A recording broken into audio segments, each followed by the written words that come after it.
Alright, so we're looking at Battle Royale by Ralph Ellison. One of the greatest pieces of fiction I think that you'll be reading. One of my favorites.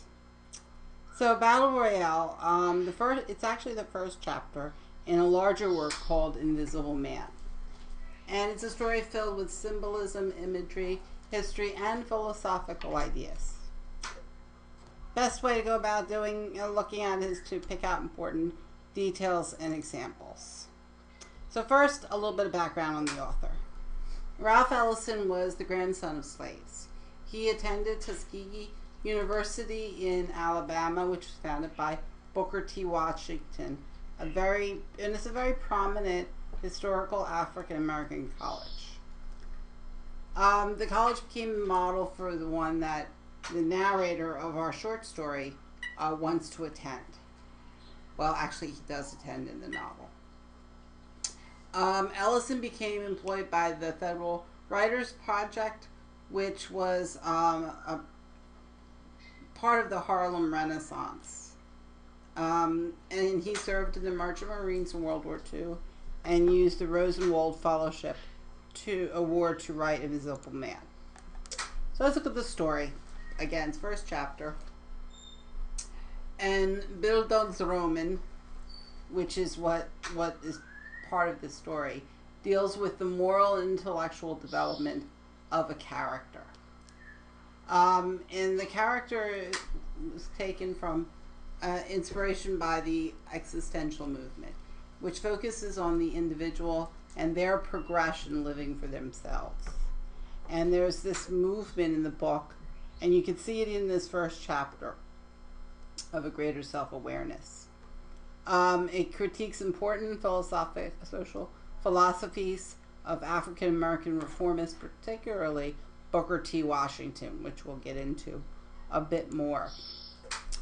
Some of the time period and historical significance.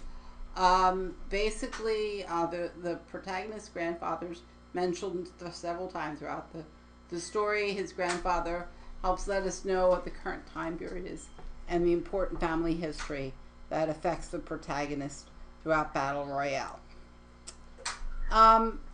Narrator's looking back on his past. So our narrator, who's telling our story, is telling the story from a future point of time, and he's remembering his graduation from high school. Now, notice I keep referring to him as the protagonist and the narrator. That's because he's never given a name, is he? Which makes an important element of the story, since the story is called Invisible Man, and part of the concept of the story is that our narrator feels invisible in the world. He feels like no one sees him. And this is kind of a statement of the Black experience in America, where they don't feel like their voices are heard and they are seen. We still see that today, but certainly was true in Ellison's time. Our narrator's grandfather was a former slave, and he actually talks about that, and he says, other things having been equal or unequal 85 years ago, I am not ashamed of my grandparents for having been slaves. So what time period is the narrator talking about? Well, the slaves were freed in 1865. The story the narrator tells takes place 20 years ago, and at some point he talks about the 1865 plus 85 years would be 1950. And if we go back in time 20 years, then we have about 1930s. Part of this setting is the South in the 1930s, which was the high time for the Jim Crow laws. Jim Crow laws were basically legalized segregation between blacks and whites. And though the treatment was supposed to be equal, basically it wasn't, and blacks were always given much worse facilities. What effect did the Great Depression have on racial inequality? Well, the Great Depression even made it worse. as many times as, of course, whenever unemployment is up, it's up higher for blacks than for whites.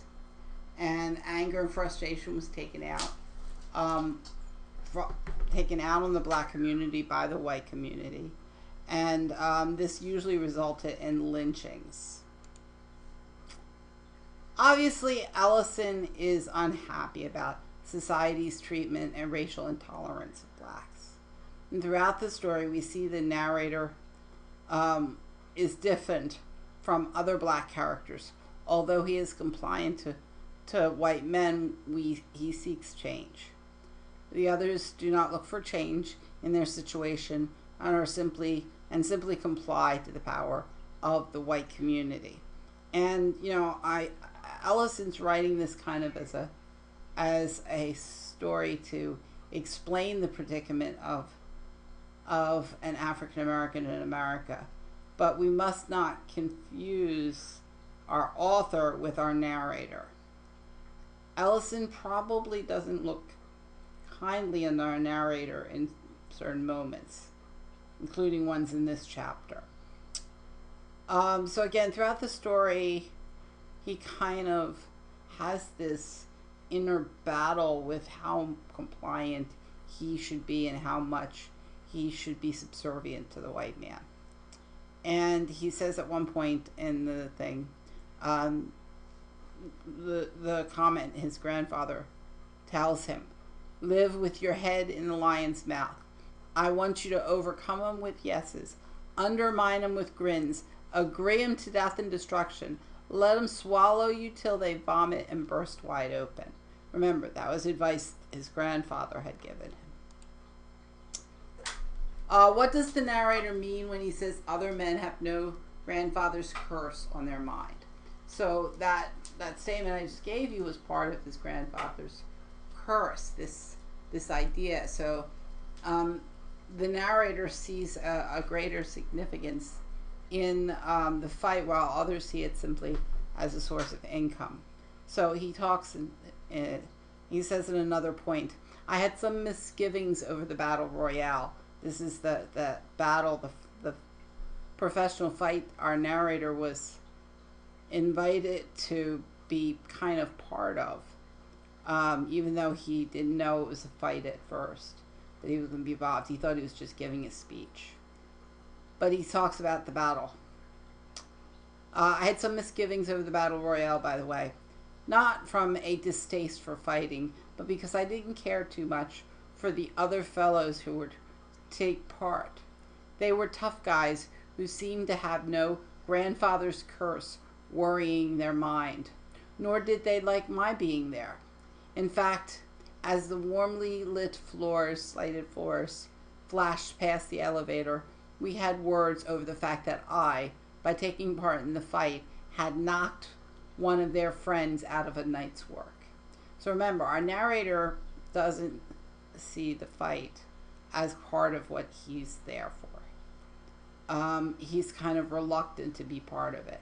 He's there because he was invited to give a speech, or at least that's what he thinks. So, Booker T. Washington. He's mentioned a number of times. Who is he? Well, some of you may know, some of you may not.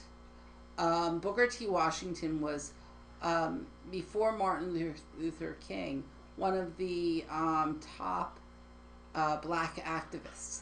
But Booker, unlike Martin Luther King, who wanted equality right then and there and felt that protest or whatever else was necessary to get that equal measure should be done, Booker kept kind of advising the African American community to wait their turn, that eventually society would reward them. So this is kind of a laid back ideology. And his methods to kind of achieve reform was just going along and kind of working hard and keeping your head down. I'm not so sure if Ellison really kind of agreed with that policy. He kind of felt that you needed to take the bull by the horn, so to speak, and go after your rights and not just wait and see. And in fact, he says at one point, he writes in the voice of the narrator, I suspected that fighting a battle royale might detract from the dignity of my speech. In those pre-invisible days, I visualized myself as a potential Booker T. Washington. Notice, in those pre-invisible days. So we get the sense that he rejects the philosophy of Booker T. Washington. So he was, as I said, a black political leader who sought for education for blacks after slavery was abolished. He accepted the segregation of blacks and whites because he knew it would be easier to achieve his goals if he worked with white men rather than trying to fight.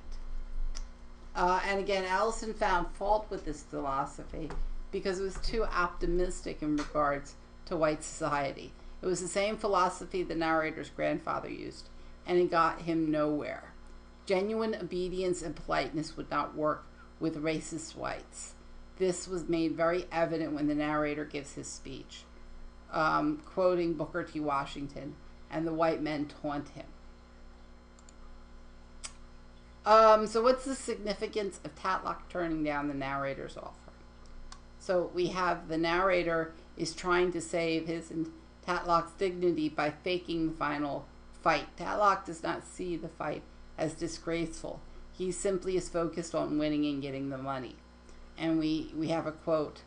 When on a sudden impulse, I struck him lightly, and as we clenched, I whispered, fake like I knocked you out, and you can have the prize. I'll break your behind, he whispered hoarsely. For them, for me, son of a bitch. So our narrator tries to end the fight early, though he does it by winning, by asking his opponent to fake being knocked out, and then he's offered to give his opponent the reward money. But his opponent is looking at pride more than just the money. So he doesn't just want to win the money, he wants to win the fight. Imagery and symbolism within the story. Imagery plays an important role in this story. Rather than Ellison giving statistics and facts to show how blacks were treated in the earliest 20th century, he makes the story come alive and the reader can feel the pain and injustice done to our protagonist. Many of the events and the reactions of the people in the story hold double meaning and symbolize greater ideas. For example, the woman, the blonde woman, who kind of has this double symbolism of being this white woman and this Lady Liberty. So we have that moment when this woman comes in naked. And, you know, you have to ask yourself, why? Why do this? Especially when this society really wants to separate blacks and whites. And, you know, a black man could get lynched for looking at a white woman in this society. And here this community, so-called community leaders, are putting this white woman who's all dolled up and made up in her face. So you have this kind of impression that she's probably a prostitute, that she is taunted in front of them, but they're not allowed to touch her. So there's this kind of sophisticated way of describing a naked woman. The white men brought her out in order to torment the fighters. As men, they are attracted to a beautiful woman, but they're black and she's white, so it's taboo.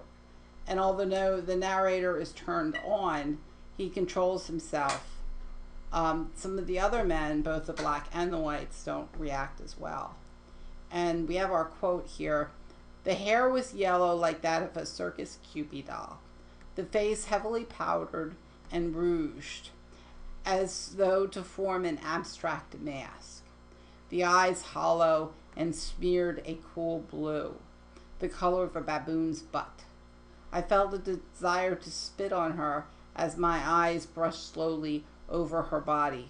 Her breasts were firm and round as the dome of the East Indian temples. Now, our narrator's never been to the East Indian temples, so how does he know? So there's this kind of forced sophistication in his metaphors and similes, like that of a Cupid doll, as though to form an abstract mask, as firm and round as the domes of Indian temples. So, very unusual way of describing this woman who he claims is beautiful, but at the same time, his description of her is also pretty ugly and non-human. We've got her compared to a doll, a mask, and a baboon, but not compared to a woman. So we'll go on to the Battle Royale. We've got, he says at one point on my right, I saw one boy faint. This is again while the woman is still there.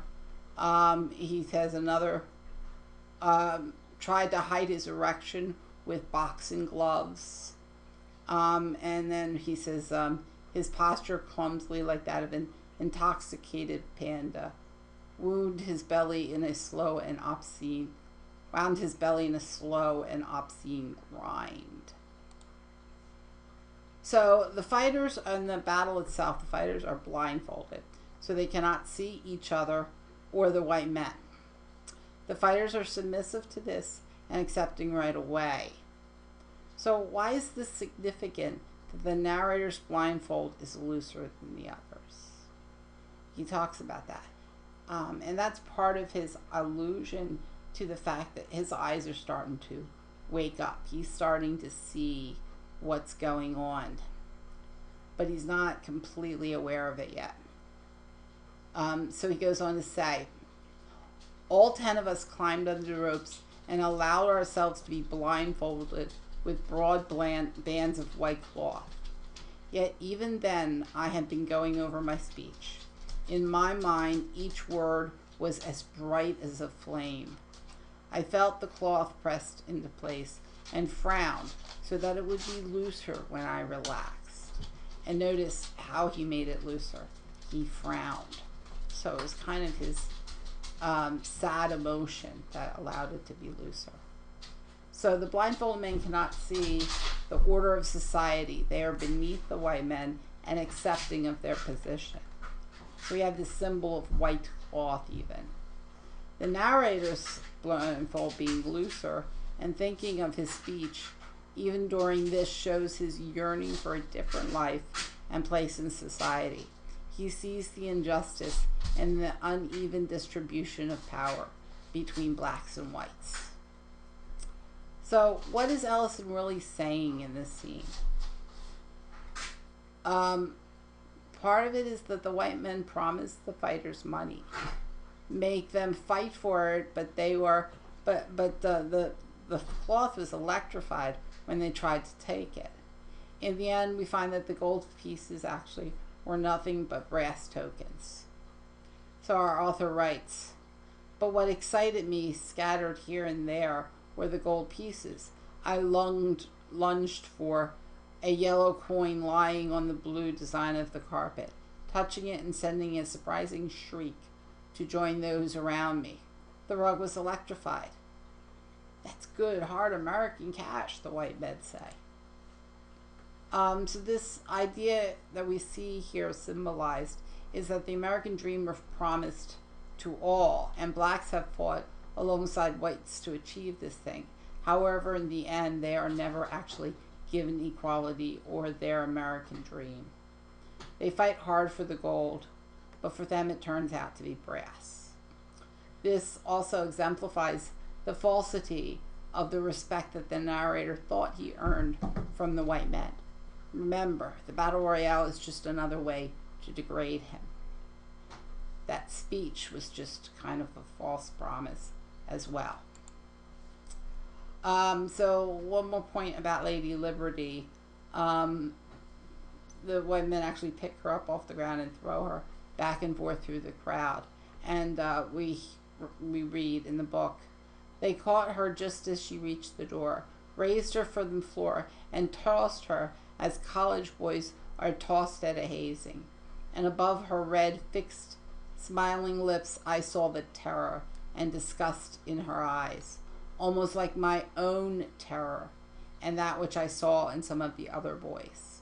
So our woman, our white woman here, is starting to be equated with the black men. She's running into the same problem. She's degraded and she's dehumanized and she's terrified. Towards the end, our narrator gets at the briefcase, which is his reward for his good speech.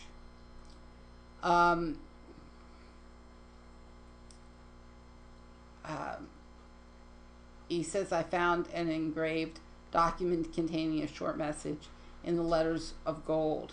Read it, my grandfather said, out loud. To whom it may concern, I intoned. Keep this nigger boy running. That's part of a dream he has. This quote reflects the ongoing struggle of the African American striving to reach equality.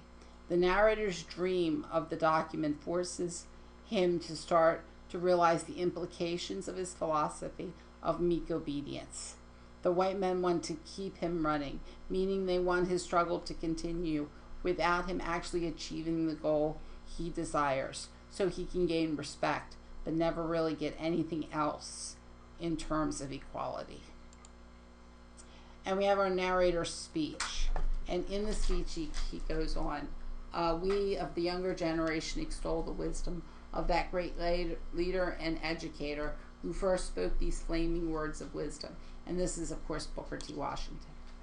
A ship lost at sea for many days suddenly sighted a friendly vessel. From the mast of the unfortunate ship was seen a signal. Water, water, we die of thirst. The answer from the friendly vessel came back. Cast down your bucket where you are. The captain of the distressed vessel, at last heeding the injunction, cast down his bucket and came up full of fresh sparkling water from the mouth of the Amazon River.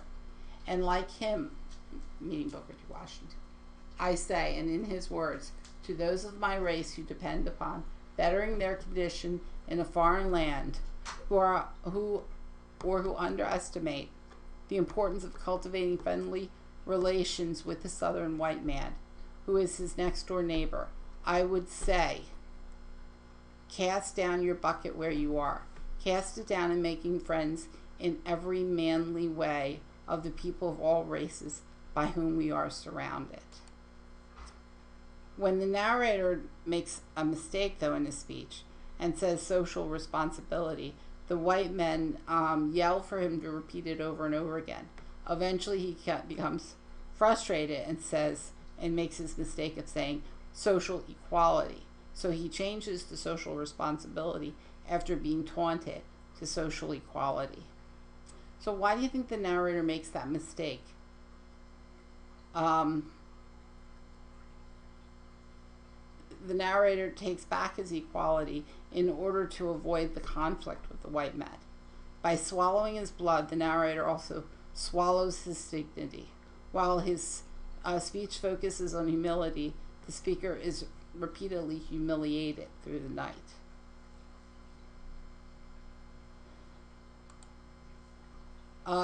So is the scholarship a bad thing? It is a great opportunity for the narrator, but it's bittersweet. By giving the narrator a scholarship to a Negro college, the white men are making sure that he knows his place. He will not attend a white school. This means the divide between the two races. This is a common tactic used in the South to keep African American community in its place and slow educational and financial progress. The Negro schools, they were called these historically black colleges, did not have the same accommodations, prestige, or social learning experiences as white schools. And our narrator says, my fingers would tremble. I complied, smelling fresh leather and finding an official-looking document inside. This is the document that he later dreams about. It was a scholarship to the State College for Negroes. My eyes filled with tears, and I ran awkwardly off the floor. I was overjoyed. Again, kind of a bittersweet moment. So we have this briefcase that he's given. And he writes, we read in the text, he paused, removing the tissue paper and revealing a gleaming calfskin briefcase. Take this prize and keep it well. Consider it a badge of office.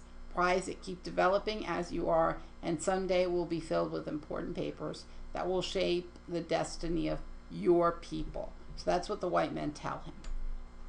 So what does the briefcase symbolize? Is it an advancement of the African American race or a stigma? And what's ironic about it being referred to as a badge of office? Well, the briefcase in this context is a social stigma. It is basically given to the narrator as a reward for playing the role of the obedient black man, which only degrades him more. This is why the reference to his badge of office is ironic. It's not an honorary badge like the presenter makes it seem, but a badge solidifying racial inequality. The narrator's office is that of the obedient black man. His boss is the white man. And if the narrator keeps developing as he is, being meek and subservient, the destiny of his people will in fact be shaped negatively. This is why that dream is so important later. Because the dream really reflects the idea of this kind of permanent subservience. So I hope you liked it. We're going to be looking at our other two stories as well.